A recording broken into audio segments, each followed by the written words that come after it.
is this the thin end of a very dark wedge? Sure. Well, look, can I first of all, before I say anything, can I just pay a huge tribute to Peter, because the campaign you led on equal love, at the very outset, when you saw the anomaly after 2003 legislation on the civil partnership, I thought that was one of the brilliant legislations came through by the Blair government. I think there was an anomaly, which I think on equality, and you led it from the very outset. So I pay tribute to you and the work that you have done on this. It's about equality.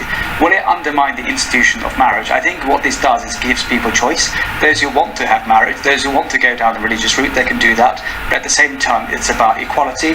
And the other point, I think, we looked at earlier is, why do these couple want to go and address this anomaly? I think sometimes it comes down to principle. Yeah. It's about unfair. The system's unfair. You might not want it yourself, but you think, do you know what? It's unfairness on a point of principle. This is not right. And they did it. So there's a host of number of reasons. But I would still say those who want to have marriage, they should be able to have that. Those who want to go down for a civil partnership should be able to have that choice. And I think this is, I very much welcome the decision that's come through. Happening. But, it is. I was at my school yesterday, Rehman Grammar School. It's their lower school presentation, and they've got a brilliant head teacher, Simon Decker, who's retiring after nearly 20 years, rated outstanding. And he said, look, you know what? Take the ties off. There's common sense approach. And at the same time, I do think, if you are in the frontline services, the police, or the other emergency service, or the fire services, then you have to understand that to do a certain job, and then you have certain uniform to go with it. But in other places, I think... What about the House of Commons? Well, people don't have to wear a tie.